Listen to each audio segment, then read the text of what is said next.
Hello, everyone, and welcome back to the Baseball Podcast. We have an impromptu episode with best friend of the show, Shawn Spradling. We also have another surprise. Thanks, man. We also have another surprise guest mixed in there. That'll be really cool too. You guys will get to meet Odellfur. Now that I just took the surprise out of it, but it's really good to have Shawn in. You know what it is? Shawn texted me about an hour before we did this and said, "Hey, last minute, you got any time? We should do a show." And when Shawn beckons, I answer. Yeah, but you know what? We have to respect larger creators than us, because if we don't, then how are we ever going to just ride their coattails to success? Yeah, that's exactly what it is. I have no plan for how to grow this show. My plan is to go, "Hey, Shawn, can you share that we did a podcast?" And then gain some followers. Yeah, hey, why not you share it, you clip it, you promote it, period, and all monetize it. Yeah, I'll put it on YouTube. Sure will. Yeah. But Ethan, what are we going to be talking about? We're going to be talking about Pool B of the 2023 World Baseball Classic, because our plan had been to go through and just break down the rosters. We were like, okay, maybe we'll do 2 episodes and break it in half or whatever. But like I said, Shawn beckoned. And I remember one of the things that Shawn said was, he was like, "I really like that on your podcast we talk about more of the random stuff and the lesser covered stuff instead of just being like Team USA, Team Dominican Republic." So I said, You know what, man, let's do that. Let's start our roster breakdowns early, and let's talk about Pool B, because that's like the most random one, at least in my mind. Right now, and so that's what we did. Definitely the most random. Who's in Pool B? Should we talk about it? It's Japan and Korea, not random. Big fan bases. Right. And then Australia, lower tier team, but they've got their fan base. And then China and the Czech Republic, bottom tier teams. Czech Republic, great story. Not trying to take anything away from them, but a fledgling baseball nation. I think Czech Republic is one of those things. So I don't know if we talked about this, but when Shawn hit me up, we had like an hour to figure out what we were going to do. And I was basically like, I'll take care of the Czech Republic. So I was reading about it, and like one of the things that I think about the Czech Republic in this tournament is I actually kind of think their target is going to be on Australia's back. Because if they beat Australia, that's another statement game for them. They are never going to beat Korea. They're never in a million years going to beat Japan. If they beat Australia, which is totally doable because Australia's kind of going into the tournament with the hand tied behind their back. They don't have Hendricks. They don't have Meade. So, like, that's a winnable game for them. If they win that game, that's, like, more impressive than them beating Spain in the qualifiers. Yeah, it is. And I think one of the important things to keep in mind is, and I don't know how this is going to work. This is just speculation. Mm-hmm. But in 2017, before it came out that, okay, 4 new teams are going to qualify, everybody in the previous tournament keeps their spot.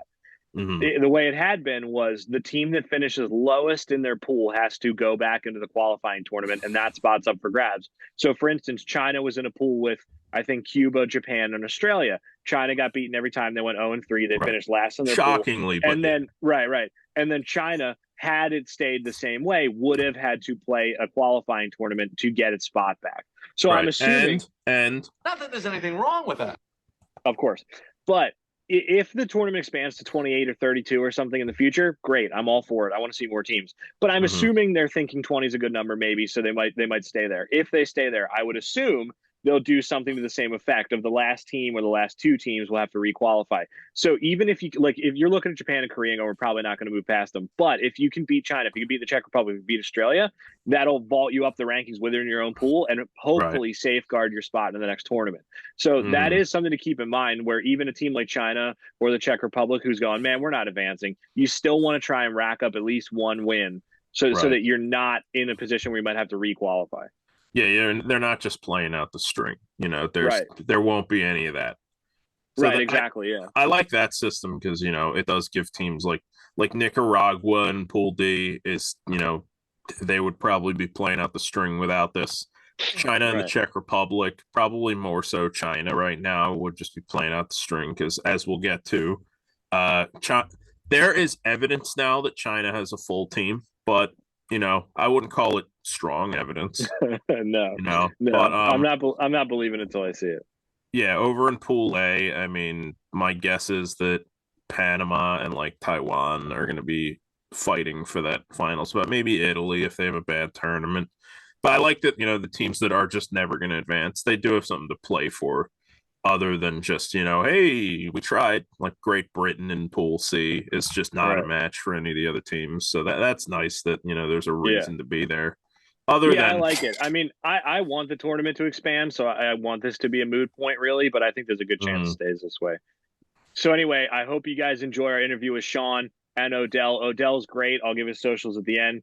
And thanks for listening to this episode of the Baseball Podcast. I hope you enjoyed. Hey, everybody. Welcome back to the Baseball Podcast. We are pleasantly surprised to be joined by the late, great Shawn Spradling. You like the late, great? Yeah. R.I.P. I do that at work all the time. I'll call out people's drinks and be like, the late, great, whatever. And they'll just kind of... Anyway, we're here with Shawn Spradling. We're going to be talking Pool B of the World Baseball Classic because that's the one that I feel like is going to get the least amount of hype other than Japan. So... Dude, you sounded so tenuous on that. You were like, Pool B. You know why? Because I keep wanting to say Pool A, and I looked at my phone and was like, wait a minute, it's Pool B. That's why. That's why. But anyway, let's jump into it. Unless, Shawn, do you want to plug your podcast and stuff real fast? Yeah, sure. I have come back from the dead to join the podcast, and I have my own podcast now. It's called WBC Central. It's on the Baseball Isn't Boring podcast network. You can find it on all streaming platforms. You probably know I have a Twitter. You can follow me on Twitter. You don't say. Yeah, but your Twitter, a little known feature of your social media footprint. Yes, but podcast is fun. My audio setup is crap, but if you can bear with that, same. No, dude, it's not great. bad. You've got it jam packed with good information, and that's all that you need to do, right? Thank you. You want to talk about Japan? Yes, let's start with Japan. Let's jump into it. Japan, who I would say is definitely a top tier team in the tournament. Pool B is hilarious because while Pool A, I would say, is the most even across the board, Pool B is by far the biggest gap between like the top talent and the bottom talent, which we'll talk about in a little bit. But you know what it is? It's stars and scrubs. It really is. It's two very good teams, and that's it. You have the most successful team in WBC history. And then you have a team that's never played in the WBC and has firemen starting on the mound. So it's a lot of fun. I can't wait.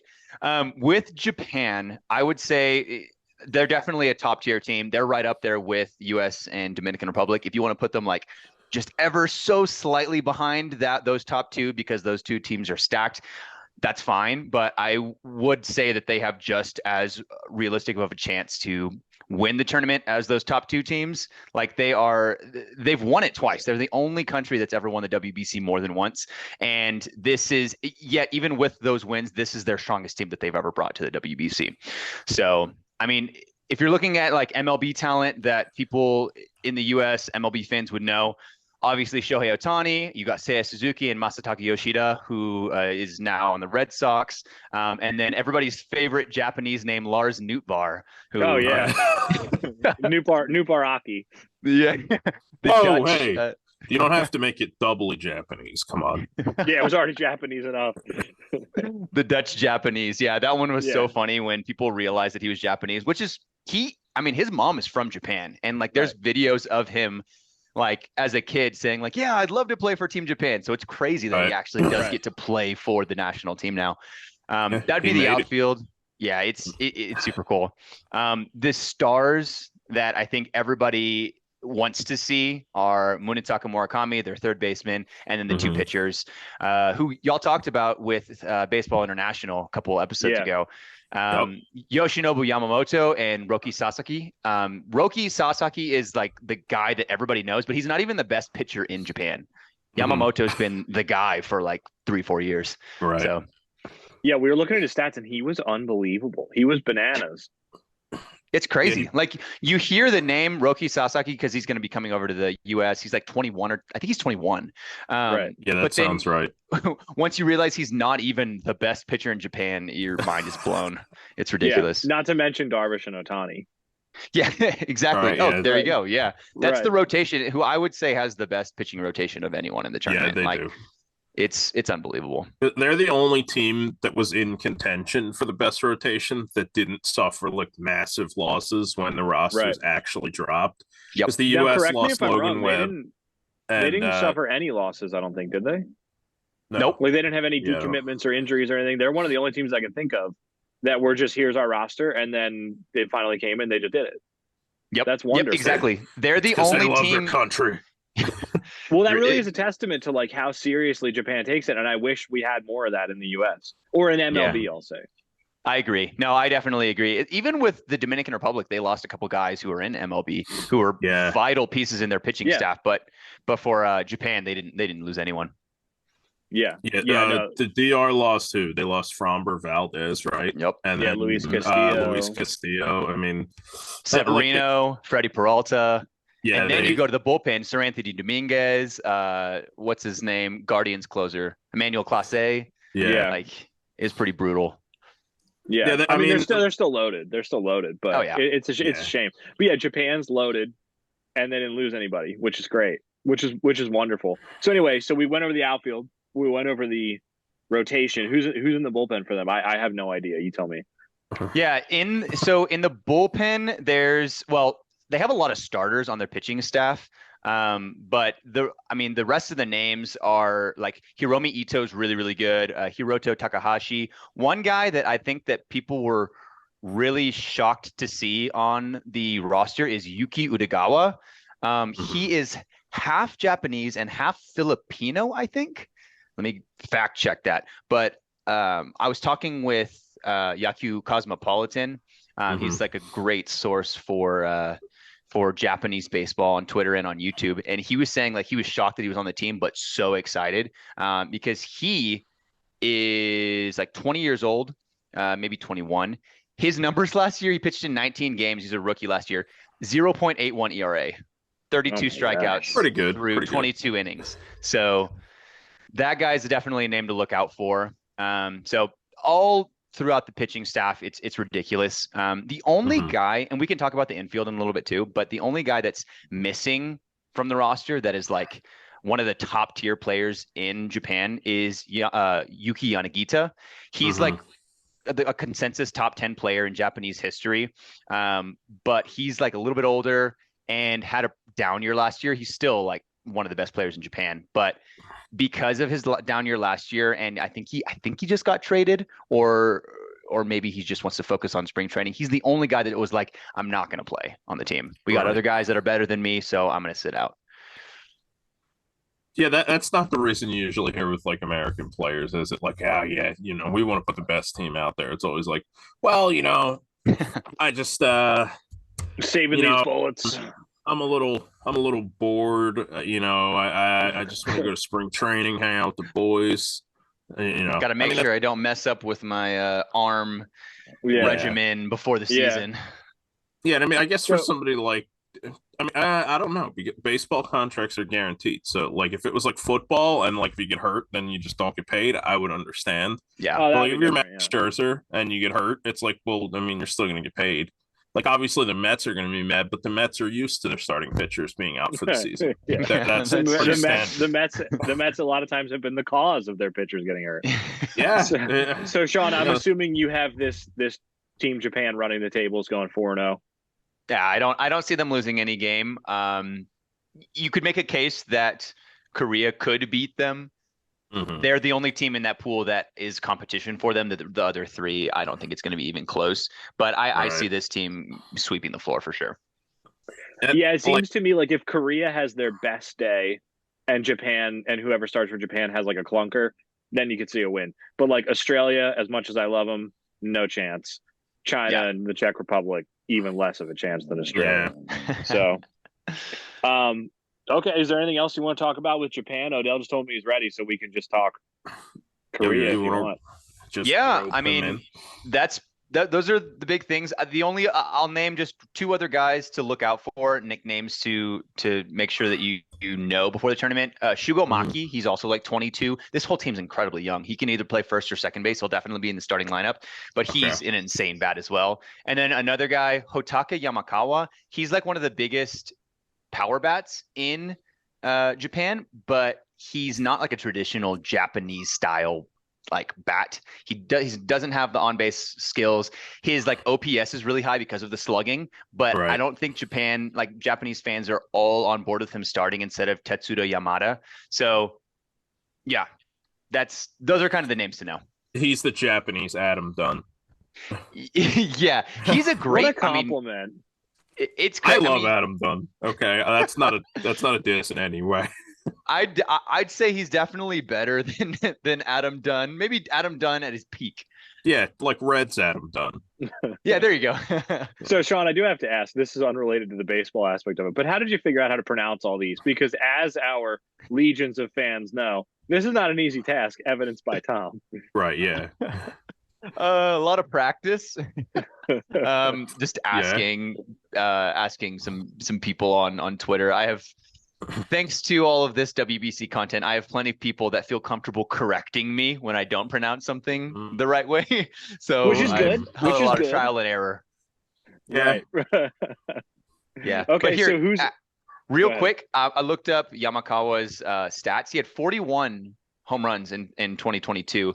His OPS was 953, but his batting average was only 266 and his on-base percentage was 375, whereas Tetsudo Yamada is the other guy that would probably start ahead of him at second base instead of and then move Shugo Maki to first. His on-base percentage is I think much higher, not nearly as much power, but I think that he's just the more like safe bet in the lineup. But Right. I would prefer Yamakawa in there with those 44 bombs. Yeah, Yamakawa, that's a very Adam Dunn in line. So Yeah. that's my kind of player too. I'm a Yeah. big fan of hit more home runs. So, but I know Japan, their team has always, every time I watch the World Baseball Classic, it's always like have really good pitching and then they just manufacture a couple runs and just make them hold up. Yeah. So, if I'm Japanese fans, I don't know why you would want to mess with that because it has worked really well. Yeah, exactly. So who do you have as your Team Japan MVP? Give me a pitcher and a hitter. I'm gonna go with Yoshinobu Yamamoto as the MVP pitcher. He's just, I don't think there's a single season that he's pitched poorly in NPB. Like he's unbelievable. He's been the MVP or like the Cy Young equivalent, I think, a couple times over there. And then for MVP bat, I don't know. Is it too hot? I mean, is it too chalk to say Ohtani? That's fine. I just feel like he's gonna go off like against all of those other teams in Pool B. Oh my gosh, yeah. Are you kidding? Yeah, I think it's almost like, who else are you gonna say? Like, Ohtani is one of the best hitters in the whole world. Like, Yeah. why would he not go off? I think that's a pretty safe bet. I think all four of Japan's games in the first round are just going to be beat downs. I guess so. Korea might be kind of close, but everybody else is just, it's not even going to be fair. The Japan-Korea matchup's probably the only one that's like must watch for this pool. Yeah, well, and that's like a huge rivalry, and it'll be in Japan, right? So it should be really exciting. Hey, really fast, this is unrelated, but I wanted to ask, just because this popped into my head, do you know why there aren't being any games held in Korea? Because the last WBC they did, and obviously they have the facilities. I don't know how they chose the pools. Normally it is two. I think it's normally two in East Asia and then two over here. Right. So I think they just chose Taiwan. I don't know why over Korea. What's up? Yeah, boss. Odell. So we're all meeting this. Got ready real we're all quick, meeting. and now we're here. Yeah, let's do it, man. So we decided to bring on a Korean baseball expert because none of us know what we're talking about. Right. At least compared to us two are. Odell, I'm Ethan. Sean, and this is my cousin Tom. What's going on? Thank you guys for having me. I'm glad I can provide some insight for you guys. Some expertise. Yeah, dude. Coming on. Yeah, dude. So we're gonna go over Team Korea. You want to just take the reins and tell us what you know? Because I don't know who anybody is outside of MLB. I got you. So I guess we start off with the rotation. So some of you guys might know Kwon Young Kim, former St. Louis Cardinal. He's going to be the leader, the vet, the ace. He's pitched pretty well since he's returned as well. He was on the best record team last year in the Lander, so he's definitely still got it in him. I want to say 34. Don't quote me on that, but he's definitely still got it. What I heard is he's not going to pitch against Japan, aka what's likely the biggest matchup game, to save him for the winner go home game against Group A. So I heard that Lee, the manager, wants to strategize a little bit and is going to start Chang Mo Koo, or Koo Chang Mo in Korean way, pitching for the Dinos. He is the closest guy to come to the majors for pitching. He's 25 years old.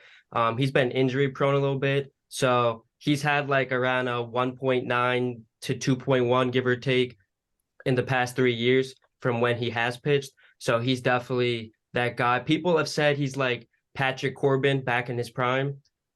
He's not going to overpower you, but he's definitely, his slider's really good. He's a lefty and he's definitely one to watch out for. So he's likely to start against Japan. I'm very excited to see what he can do against, more nationalized competition. Who he'll be throwing to is Yang Ji, who was also teammates with. That's your guy. He just left. So that is actually my favorite player who's not on my team. So I'm getting his jersey now that he left. But there was actually just an article that came out saying how he's excited to throw to him. They had 4 years together. They won a ring together. So they're excited to have one last run together. Before then, it's all Koo against Yang for the first time in the KBO. So Yang is, in my opinion, the greatest catcher in KBO history. He could bat 330, 20, 30 bombs. He's insane, good leadership, good behind the plate. Nothing can't do except maybe run, but you're not asking that. He's not JT Realmuto who can run like no one. But your average catcher is a little bit of a cinder block on the base path, so what are you going to do? One guy to look out for who's a bit younger, So Hyun-jun on the KT Wiz. They just won their first ring in 2021. They were a newer team to the league. And he's 21, give or take. He's definitely one to watch. So Hyun-jun, he wears 30. Right-handed pitcher. None of these guys are going to overpower you, but he can throw maybe 95, 96, around there. He's one to watch. And then in the pen, one of my favorite pitchers is Go, I want to say his name is, and he's wearing 19. He is the next best guy since So Hwang-yo, who used to pitch in the majors with the Blue Jays, the Rockies, a couple of teams. He's filthy. He's straight up filthy. Pitches for the LG Twins. He's one to watch out for. I don't usually think about getting a reliever's jersey, but if I was, I would definitely get his. He's my favorite reliever that I don't really talk about relievers like that, but he's filthy. KBO is known for their relievers being bad. The Twins have a stacked bullpen. They have like 3 guys, I want to say, that made the roster. Another guy who didn't make the roster. Their bullpen is crazy good. So yeah, Go is definitely one to watch out for. He wears number 19. Looking at the bats, we got in right field Na Sung-bum, who is a Scott Boras client. He was supposed to come to the majors. He then got injured. He had some stuff going on. There was a lot of controversy. People call him the Snake. He was drafted by the NC Dinos when they just got into the league in 2011 or 13, around there. He was like their first ever superstar homegrown player. He said he's going to be a Dino for life, if not, besides go to the majors. But that's, there's no competition there. You know what I mean? So Then he left. He went to the Kia Tigers. He got a record contract, which the Dinos would have paid him big time anyways, but that was controversial. He's going to be manning right field, left-handed bat. Definitely one to watch. We'll see what he can do outside the KBO. Center field, we all know who that is, Lee Jung-ho. I think at this point, if you don't know him, you don't know baseball at this point. He's like the one guy that everyone's starting to know. I first got exposed to him in 2020 when I got into the league. And I'll just say this. His former teammate, Kim Ha-sung, I love Kim. He's my guy, but Lee's that dude. I don't know what to say, but Lee's all 5 tools. Lee's like Lee's a 5-tool player. He's not going to steal bags, kind of like Mike Trout. Trout these days, he's not really running as much. You don't have to run when you're the team's best player, quite frankly. You want to keep him healthy, but there's nothing he can't do. I mean, he's working on his power. He knows he wants to come to the majors. He just hit a career high, I want to say 23 home runs. So he's definitely working on his power. Don't expect him to come in, hit 20 bombs in his first season. Maybe after 2, 3, 4 years, he might get up to the 20-30s. Speaking of that, I saw an article today that Kim Ha-sung is looking to hit more fastballs this year. He's working on his power too. So it's just a thing like that. One guy that did not make the roster, his name is Moon. He pitches for the Hanwha Eagles. He throws like 100. So he's like the young flamethrower in the KBO. Their guys are getting up there, and he almost made the roster, not because he's ready, but because he throws gas as a starting pitcher. So guys are definitely starting to ring it up. And yeah, so I'm excited to see what Lee can do against major league pitching that can throw 97, 98.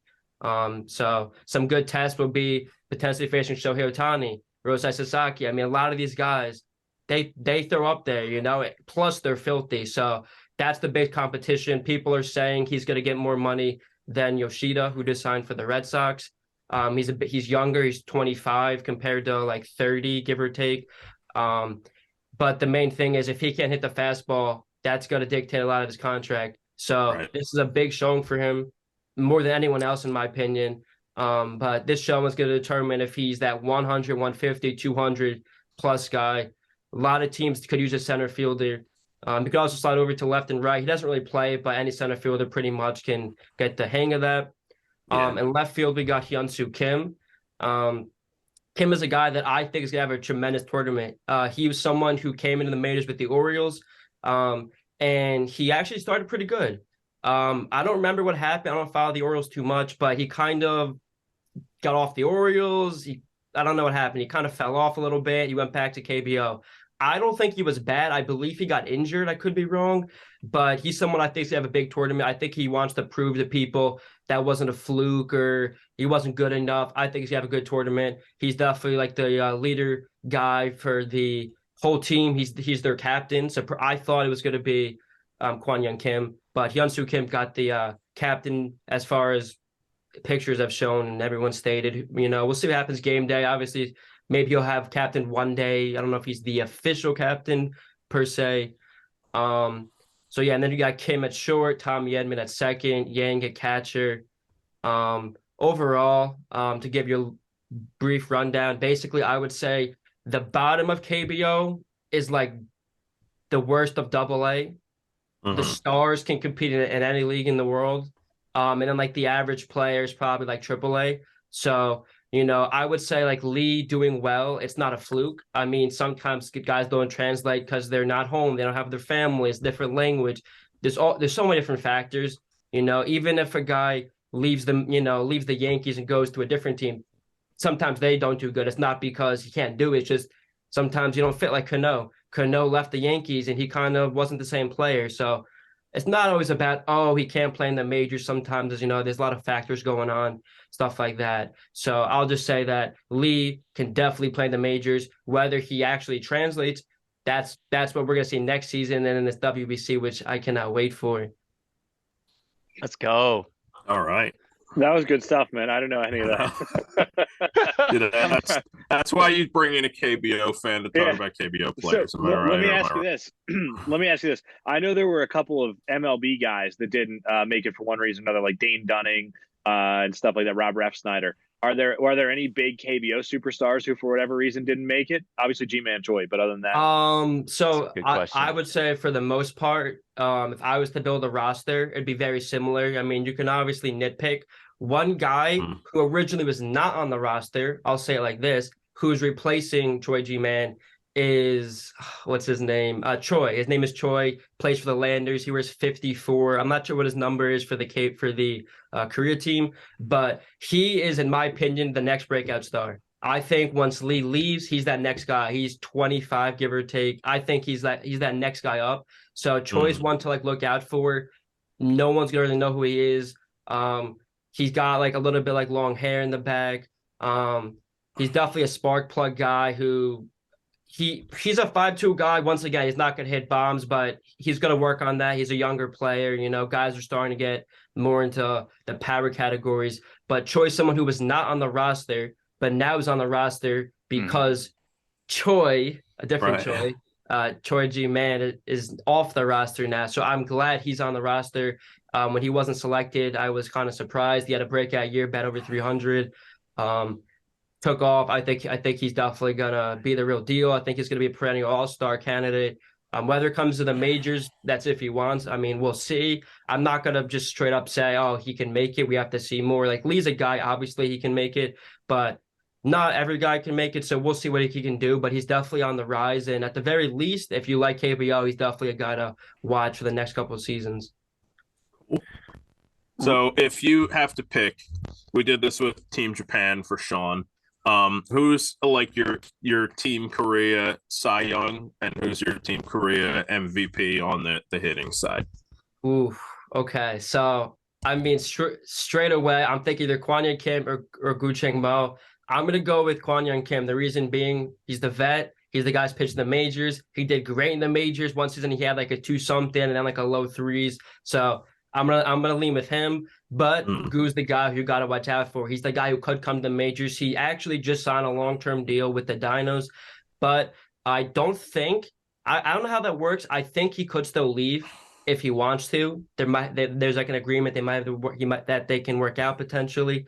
But I'm gonna go with Kwon Young Kim, and then on the batter side for the MVP. I'm gonna go with Ha-Seong Kim, and that's being because he's the guy who's in the majors already. I mean, these guys gotta, give any insight they can. I mean, people always make jokes with Shohei and Trap. They're facing each other. Oh, I know Shohei's pitches or this or that. Or there's a better example. Yachty talking to Wainwright saying, I know all his pitches, something like that. So I think it's a lot of Ha-Seong Kim has the experience in the majors, I mean, Lee might be the better player, in my opinion, he is. But at the end of the day, Ha-Seong Kim is in the majors. He knows some of the guys. He knows how they throw. He knows all that stuff. So I'm going with Ha-Seong Kim and then Kwon Young Kim. I love it. Ha-Seong Kim was a thorn in the side of us Phillies fans in the NLCS. He was a pain in the ass. So he's a good player. I want to name. I want to name one player that Odell, you and I have talked about pretty extensively, I feel like, who was also not on the roster, but for different reasons. His name's Woo Jin An, easily one of the best pitchers in Korea. But the reason that he's not on the roster is because of some bullying allegations from high school, and they still haven't let him back on the national team. So he's like apologized, and they've gone like there's been so much back and forth about like maybe he should be on the roster, or like him saying like I'd love to be on the team, but they just haven't let him back on the team yet. So that would be like the one pitcher that it would be nice to have him on the roster, but he's not on the team. Wait, I just have to ask. It's not, he's bullying people right now on his team, and that's not cool. It's he might have bullied people in high school. Yeah. So wouldn't like all of us not be able to play then? Everybody was a jerk in high school. I don't know what I'm talking about. Maybe he did something awful, but that sounds, as someone who doesn't know what I'm talking about, just hearing that sounds ridiculous. Yeah, so there's a lot of controversy over this topic, mostly considering this was years ago. There's nothing come up since. I mean, for me, the reason why he should not be off of as much per se as what he's done is also that happened so long ago and he hasn't continued. So part of it is like, guys deserve a second chance. When you look at what he did, is it worth him never being ever allowed back? When you now look, that was 5+ years back and he's not done anything since. I personally think he should be on the roster. But at the same time, I mean, I don't want to throw anyone else down, but you look at some other nations, I'm not going to say players or whatnot, who have done quote unquote worse stuff. And it's not seen. You just get a little suspension and there's that. If you don't know, he's An Woo Jin is actually essentially suspended or banned, whatever, from every single competition besides the KBO and any non-run KBO organization. So he can still play for his club team, and the WBC is run by Major League Baseball, which is why he's not banned. But like the Olympics, for example, he cannot play. So basically, in high school, he did some sort of bullying thing. Interestingly enough, the recent first overall pick, he just had some allegations himself where he was, I don't know. He was kind of complaining about stuff, about his effort wasn't good, a lot of this. So I think the way that the Koreans go about it is it's like a standard, especially when you have someone of his caliber. If you let him get in, Now you say, oh, the next guy can get in too. So it's like you said it, that's it. No one else is going to do it in theory. Once again, going back, that's why some other nations, I think you see guys still doing this, doing that. It's because you just suspend them. You're out 20 games and now you're back. You know what I mean? So it's like when you say, no, if you do this, you're done. Now you're more likely to not see this stuff come up again. So I think the precedent is right. I don't think what he did is deserving of him not making this roster, in my opinion. Okay. So the issue is the punishment fitting the crime, not the precedent. Okay. Yeah. That's weird. So, I mean, I don't know what I'm talking about, so I'm not going to get into it. I guess lesson learned. If you want to play for Team Korea in the World Baseball Classic, do not be a dick in high school. Be nice. Preemptively, don't be a dick, because you never know how good you're going to be at baseball in your 20s. So, and he's right. Odell, we got to let you go. Thanks for coming on, man, and talking. Thank you guys for having me. I learned a lot. What's the best way for people to find you in your articles and everything? The moment I'm done writing articles, I will be making some YouTube videos. I guess I can shout out my Twitter, Odellfur IRL. Whatever you want people to follow. Go ahead. I'm going to be making some TikTok videos when I go to Miami. I'm going to the World Baseball Classic, so I'm going to be recording some stuff there. I'm debating live streaming as well. Okay. All my link tree will be in my social, my Twitter, so you can check my Twitter out, Odellfur IRL. And that's where everything's at. But I'm going to definitely make some WBC content. I'm going to try to post Korea stuff every single day on Twitter. I think I definitely am able to find the stuff easier than some other guys regarding like pictures or whatever of the players. I've kind of found out it's kind of hard to find them. You can't just Google it exactly. So I've kind of found out how to find a bunch of them. Right. So I'll try to post some stuff. But thank you guys for having me. Dude, thanks for coming on. This was a lot of fun. Thanks for educating us. I endorse that. He's a great follow for Korean baseball. That's where I get a lot of my stuff for Korea's team. And Sean's where a lot of people get their stuff. So you know what? Nice meeting everyone as well. I'll catch you guys later. Yeah, man. Good to see you. Thanks again, Odell. I appreciate it, man. Be safe. Yeah. It's rare that we get to have Shawn on. Do you guys want to do a quick game of Elmer Dessens? Shawn, are you familiar with Elmer Dessens? We played I'm not, but I'm very intrigued. Okay. Basically, you name the most random baseball player you can think of, and we'll do the same, and whoever has the most random wins. It's usually a 3-rounder. It's called Elmer Dessens because Elmer Dessens is the all-time winner. Yeah. That's the most random name we can think of. So you name a player. So for instance, ready? Last time we played it, I went Rico Bronya. And then we laughed because who the hell cares about Rico Bronya? And then Tom says Randy Choate. You just laugh about something. All right, let's do it. That's fun. All right, I'll put this in at the end. You want to play a real quick one? Yeah. Right. Here we go. So we're going to play a quick round of Elmer Dessens before Shawn has to go. The rules of the game are simple. Name the most random baseball player you can think of. We'll do 2 rounds. What do you think, boys? 2 rounds? All right. I love it. All right, here we go. You want to start it off, Shawn, or do you want a minute to think? Sure. No, I have one that immediately came to mind. I feel like I commented this on name that random player thread on Twitter anyways recently. So he's like on the front of my mind. That may have been mine because I did this thread very recently. Oh, it might have been. Yes. Yeah. You ready? Ahead. Who you got? All right. Let's hear it. Mark Sacamano. Yeah, relative of Bob. Yeah, right. Yeah, Bob Sacramento. I don't think I know who that is. Like, I definitely know the name, but I can't place a team onto him. I think there's anything wrong with that. I think maybe he played a few games for the Astros back in the maybe 10, 15 years ago, but primarily terrible Astros. The Tommy Manzella. Yes. J.R. Tolles era. Ooh. He was just an anchor on the Round Rock Express when I would go to watch the AAA games for them. So that's how I know him. All right, Tom, your turn. Okay, so my first pick is Augie Ojeda.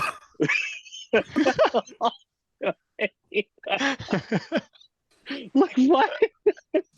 Dude, I'm telling you know what it was? And this isn't a pick for me, but it was because I was thinking about the fact that when we made the Australia roster in Super Mega Baseball, Trent Olchin was on there. Yeah, Trent Olchin's a good one. Good pick for this. But then I remembered I always associate him with Augie Ojeda for some reason. So there you go. All right. Here's my. We only got a minute with Sean, so here's mine. Omar Quintanilla. Ooh, that's a good one.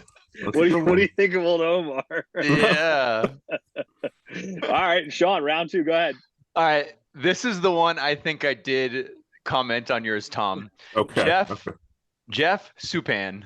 Oh, that's a great one. He's such a good. I think he's like a restaurant owner now. Yeah. Definitely more known than Mark Sacamano, but still just as random.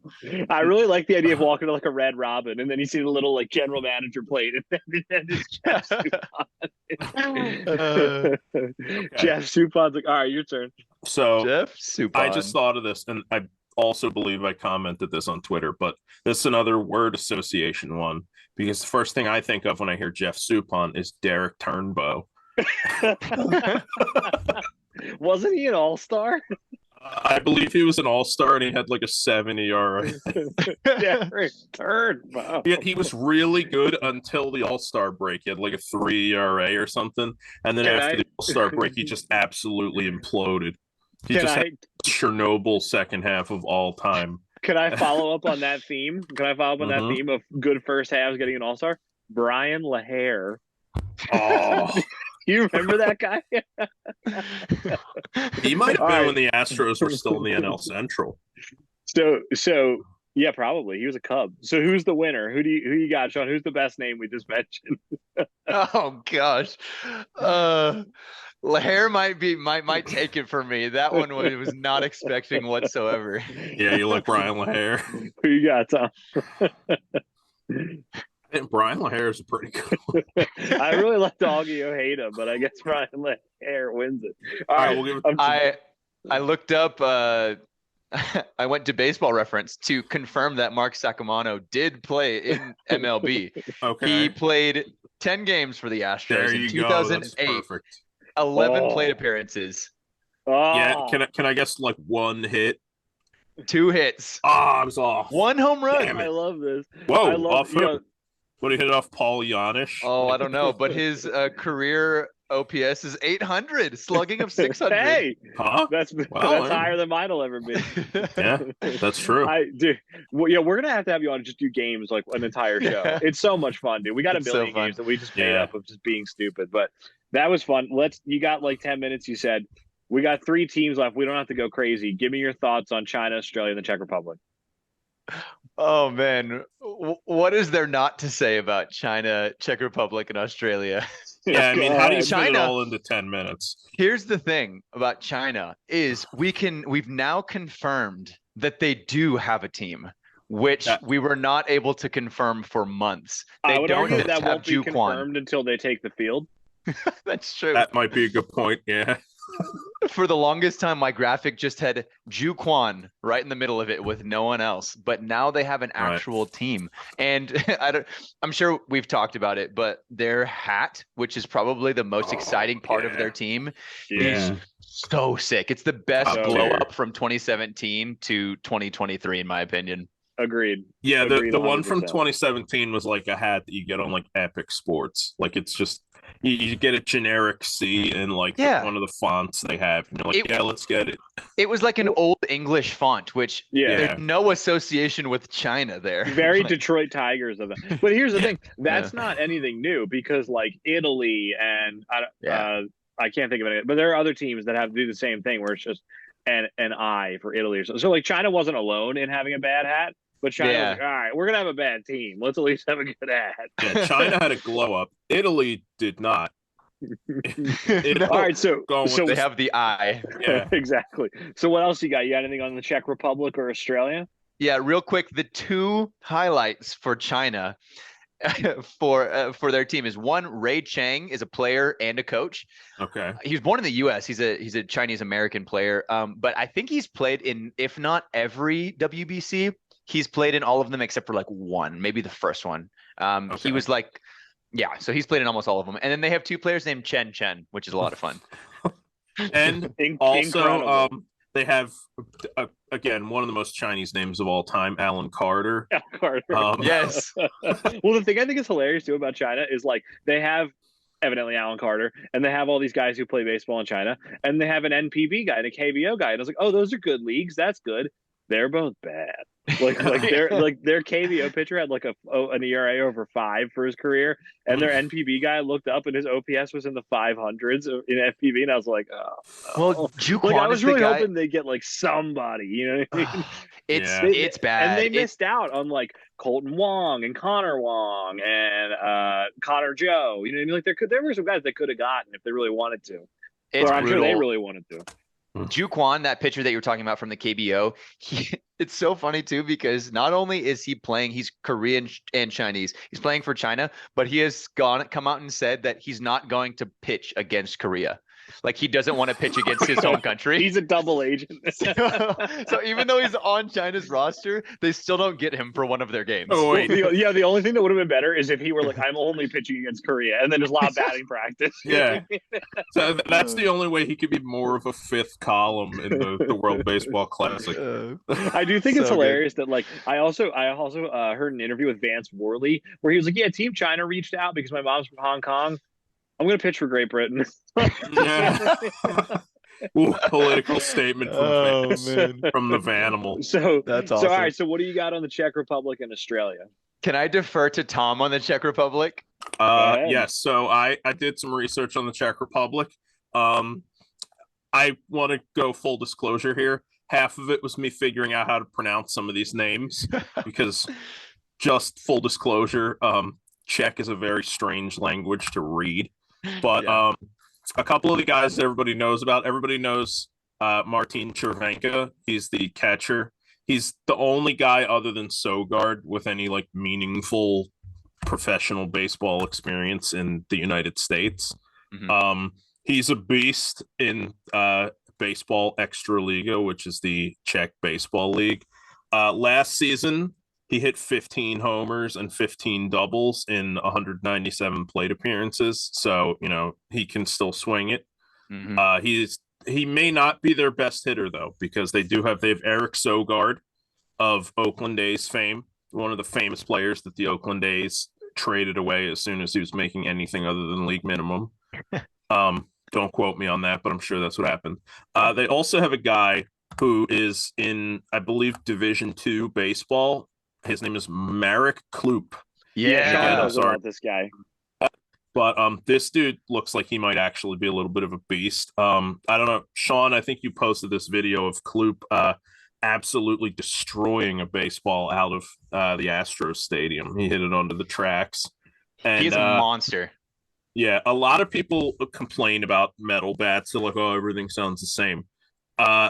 If you watch this video clip, this dude hits this ball with a metal bat, and you're like, whoa, dude. Oh, like it rings through the whole stadium. He doesn't even think about running. He's like, yep, that's gone way out. So he was their number 3 hitter, and he also made the throw that saved a run in the qualifiers against Spain. And pretty much, I mean, that was kind of the moment where, at least when I was watching, I was like, okay, it's looking like maybe the Czech Republic's actually going to win this. Yeah. So that dude's a stud. A couple other guys who are on the roster. They have Martin Schneider, who was the pitcher in that game. And he's famous for, he really throws some gas, okay? He throws about 70. You can actually watch the pitches arc in. But little known fact about Martin Schneider is he's actually a shortstop, and he's actually kind of a hell of a hitter in Extraliga as well. He hit I think he hit 396 one year. I think he's one of the better shortstops in the league, so he's a little bit of a two-way player. However, they do have another guy who's even more of a two-way player. And I lost who it is. Who is it? He's like the Shohei Ohtani of Extraliga. It's wild. I believe it's Marek Minaric. Dude, I have no idea. I will take your word for it. I forgot. Could be Chris Hemsworth for all I know. Yeah, it is. Yeah, that's who it is. It's Chris Hemsworth. But they have a lot of guys in this league who, like, I'm looking at it, and they all have hitting and pitching statistics, and they're like good. And I'm really only looking at the guys who are on their roster for World Baseball Classic. But so, you know, they have, I think, Sean, was it you who had the graphic with the two-way player category, or was that the World Baseball Classic account. No, yeah, that was Fox Sports baseball account.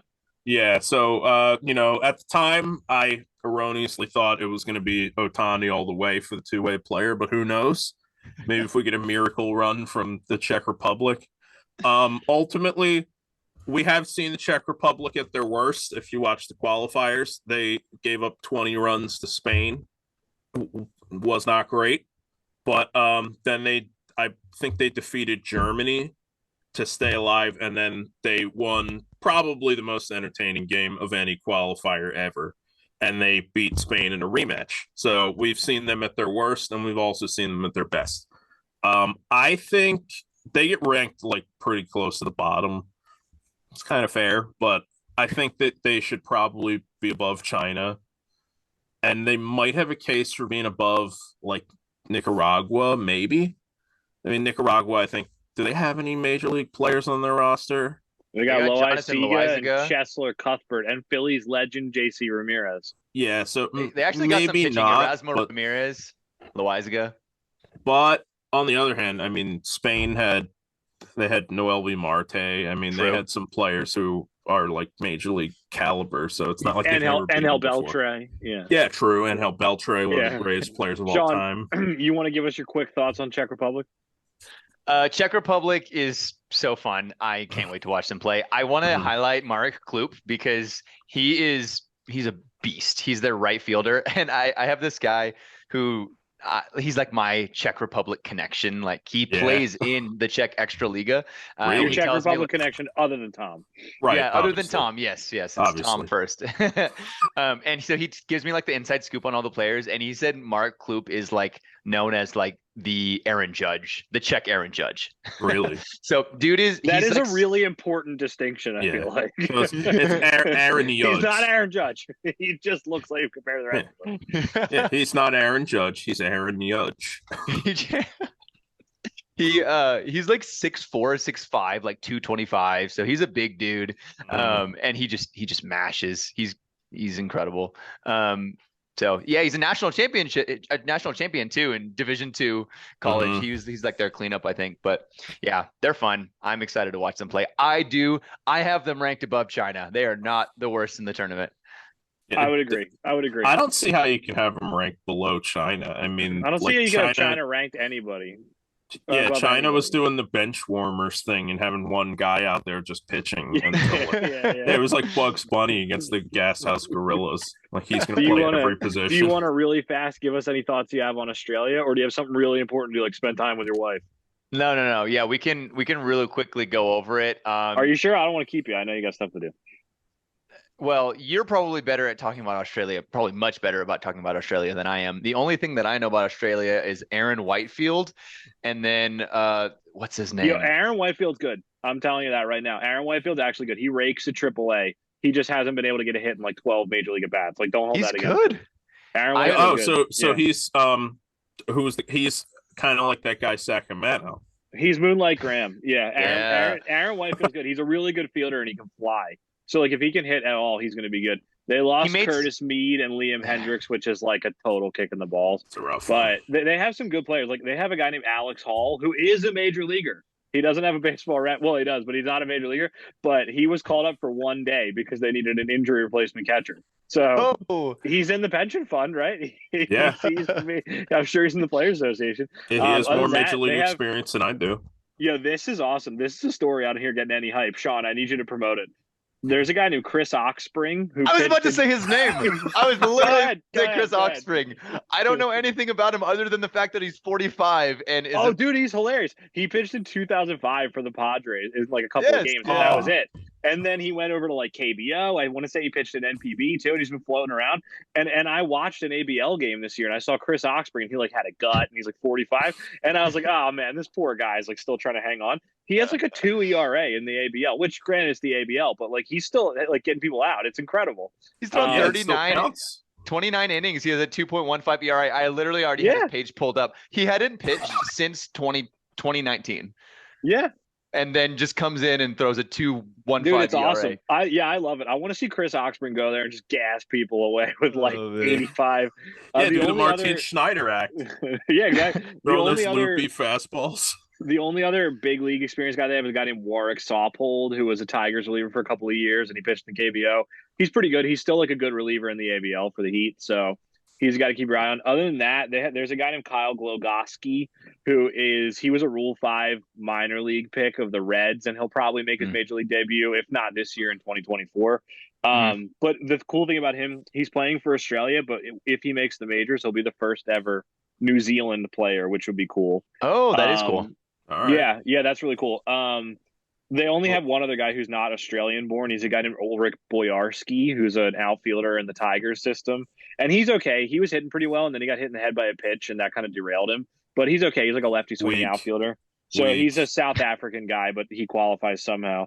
Other than that, I'm taking a look over their roster to see if they have any minor league guys. There's a guy named Robbie Glendinning, who's sort of a utility infield type.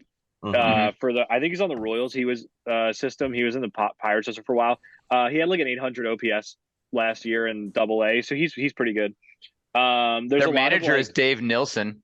The greatest player in Australian baseball history. Yeah, that's one thing I want to talk about. I think, and I don't like when people talk about like the human element in baseball and like this guy's a veteran, he's got great, like that doesn't matter.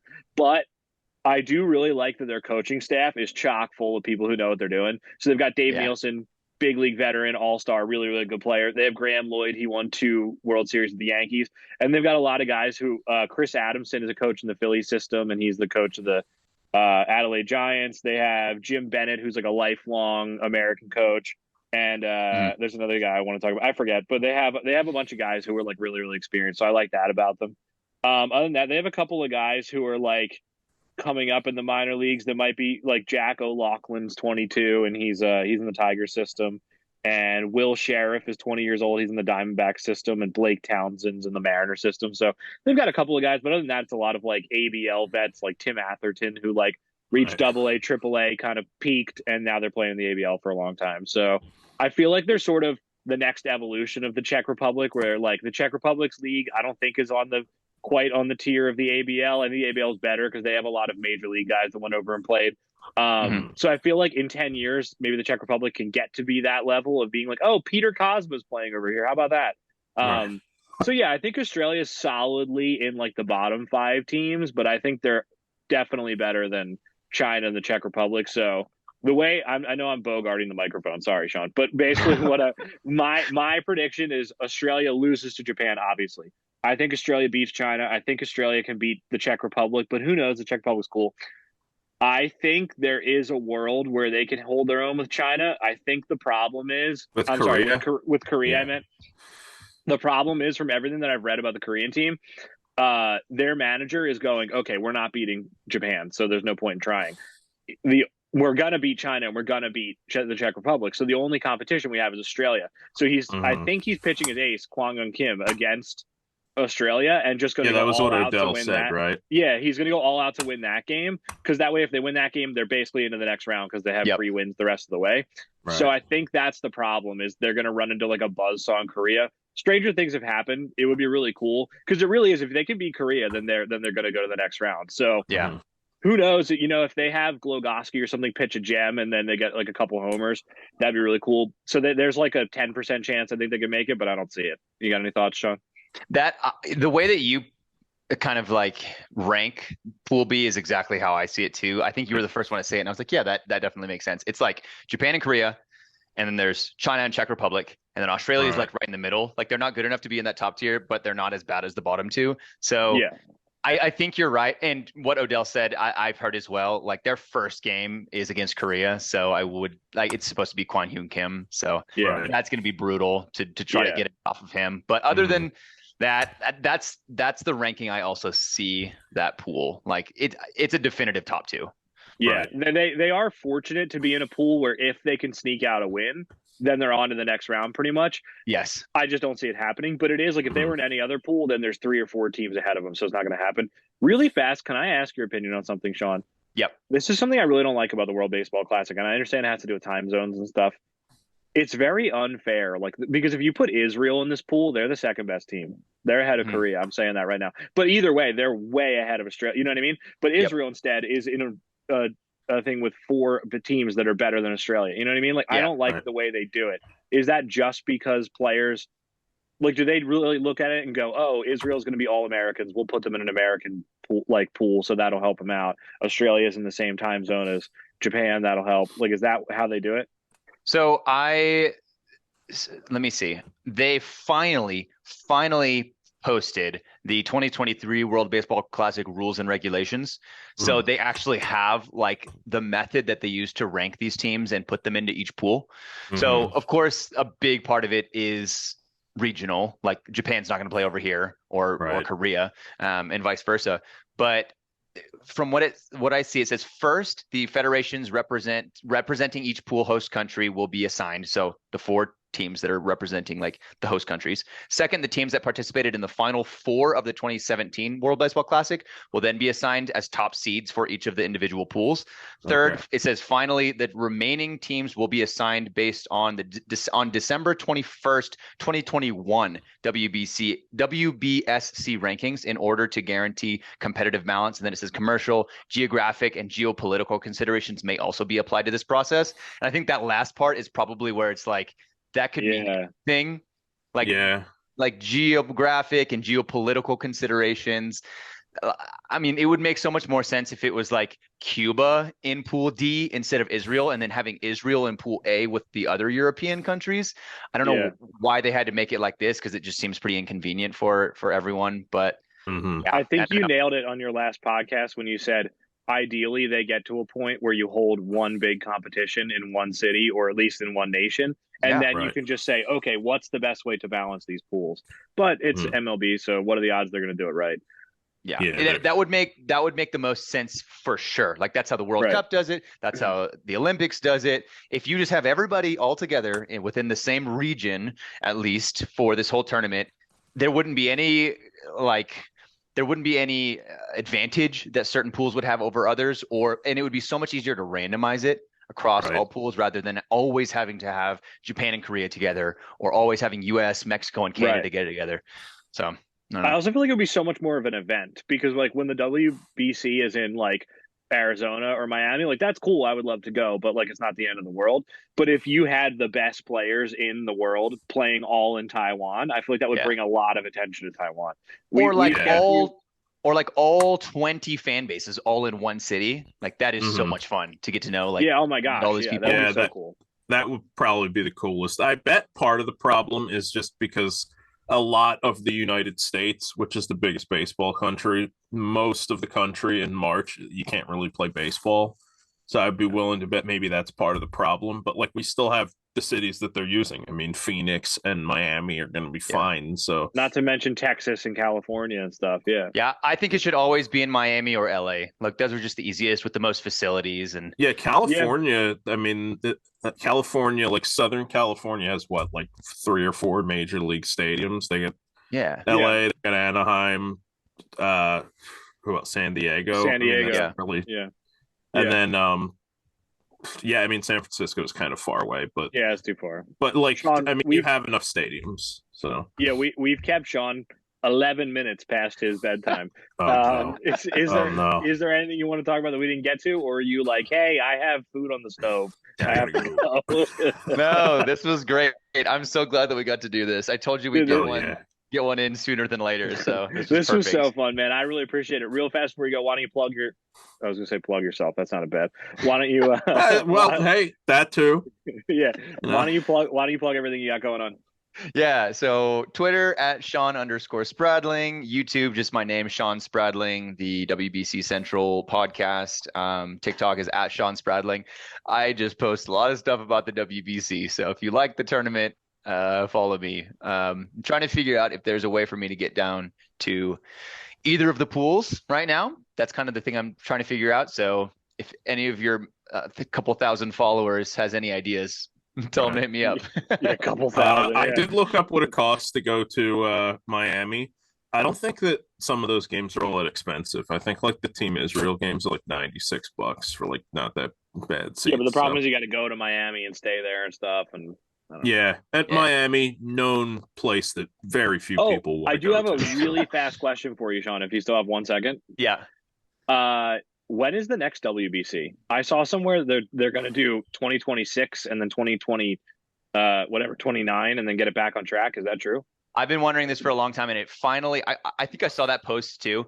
I've found out that it's officially 2026. It's supposed to be 2026. So we're back That's to the wonderful news. years. Why are we Yeah. not talking about that more? I don't know. Yeah. It's great. That means that a lot of these players that are playing now, it's only going to be 3 years away. For a lot of those old guys, Yeah. they actually might have a chance to play again. So Yeah.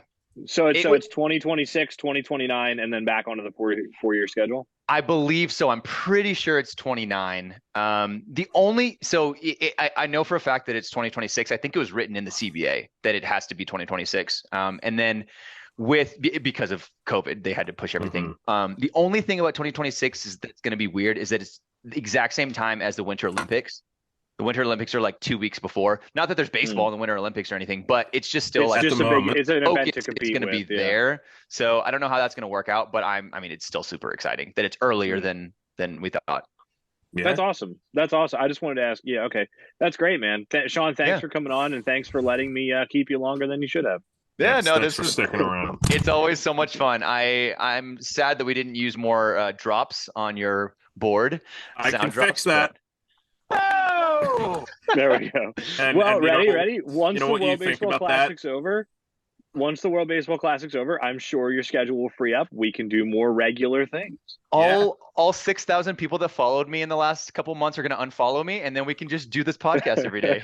Yeah. When I met you, when we first started chatting, you had like 200 followers. I like the idea of just falling all the way back from there. Yeah, right back to where we started. Sounds kind of nice, honestly. Exactly. Yeah. Yeah. All right, man. Get out of here. You got better things to do than talk to our stupid faces. I'm going to go eat dinner. All right, deal, man. Thanks again. Tell your wife All right, I said Sean. thank you for sparing you. Of course. Y'all have a good night. All right, Sean, be safe, see you man. later. Thanks. Bye. Sean, that was awesome. I really enjoyed playing Elmer Dessens first and foremost. We're going to have Sean on at some point and just do an entire episode of games, and it'll be really fun. Yeah, probably post World Baseball Classic, but Yeah, I'm assuming we're probably not going to get Sean on again before the World Baseball Classic just because he's so busy. sorry, He's so wait. busy, man. Oh! Don't say that. He hit No, us. you know up. what it is? Come on. No, we need a drop. You know what we need a drop for? So that I can say something like, I don't know if we're going to have Sean on again before the World Baseball Classic. You can go, God forbid. God forbid. But Yeah, for we now, need- we'll use this one. I don't know if we're gonna have Sean on again. Take it easy. That's right. Take it easy. So listen, our current winner for the Elmer Dessens yearly tournament, we are going to be keeping a running game of Elmer Dessens going. And what we've talked about is at the end of the year, whoever had the winner of the whole year will get a custom Elmer Dessens jersey. Yes, So- a DHK jersey, so that's not So expensive. fans, Here's if you what wanna I join in, propose. Here's what I yes, if there's a fan out there who wants to come play Elmer Dessens with us, and again, the rules are you just name the most random player you can think of. If somebody wants to come on, email us at thebaseballpod@gmail.com or tweet at us at thebaseballpod2, and we'd be more than happy to have on anybody to play a game. We should have Odell on again to play a game, but well, that's a subject for another time. Yeah. So, but yeah, so Brian LaHare, our reigning champion. All right. What I Ethan, say, excellent work. we're figuring this out on the air. What I say is we tally up all the winners of each individual game for this season of the game, and then at the end we pick a winner of those. So what is it? Randy Choate and Brian LaHare so far? Yeah, so far. So far. Brian I thought LaHare I was a put good in one. a strong showing with Augie Ojeda, I gotta say. Ada was really good. We're gonna have to play some more games. We're gonna have to have Sean on and play like a real game, like Melvin Mora or Brendan yeah. Ryan or something. Yeah. Well, Brendan Ryan's so- in the same category as Yeah, but it's a nice little Sense. wrinkle. yeah. It's a nice little Yeah, twist. for those of you who don't know, Um, Brendan Ryan is our game where you have to try to name the player with the lowest OPS plus. Like 30 to 40 is kind of the sweet spot. And the thing is that they can't be a guy who only had like 11 at bats. Like I think our winner, I think it was like 100 to 200 plate appearances was our threshold. So they had to have Something enough like plate appearances that you could go. It might have been a full season where it might have been like 500 or something. no, I But don't they had think to it have had to enough be a plate full appearances. season. Yeah, They had we to have didn't enough really plate have like a appearances set that you go- number. Yeah. It was just like, you know, they didn't just get a cup of coffee. Like I think the winner of the first game was Argenis Reyes, Or Heinous Reyes was who so had good. like 100 at bats for the Mets in 2008. And yeah. the only reason I remembered him was because I thought he was Jose Reyes' brother, and then I looked him up and I was like, well, They are not brothers. I'm thinking this up right up on the spot. I think we should create a game called Mark Belanger, and it's the same thing as Brendan Ryan, but they have to be an all-star. Okay, I'm here for that. But anyway, if anybody wants to come on and play a game, hit us up. We're more than willing to. Hit us Sean, up at- that was what? Hit us up at email us at thebaseballpod@gmail.com or tweet at us at thebaseballpod2. And that was really fun. Everybody go follow Sean. Everybody go follow Odell. Odell's awesome for Korean baseball news, which I know nothing about, so that's why I follow him. Sean's literally the only person I have notifications for on, and I love getting notifications that say, here's Columbia's replica jersey. It's awesome. Tom, anything you want to say before we go? There's only one thing I want to say. Everybody, as always, until next time, this has been the Baseball Podcast. Thanks for listening to the Baseball Podcast.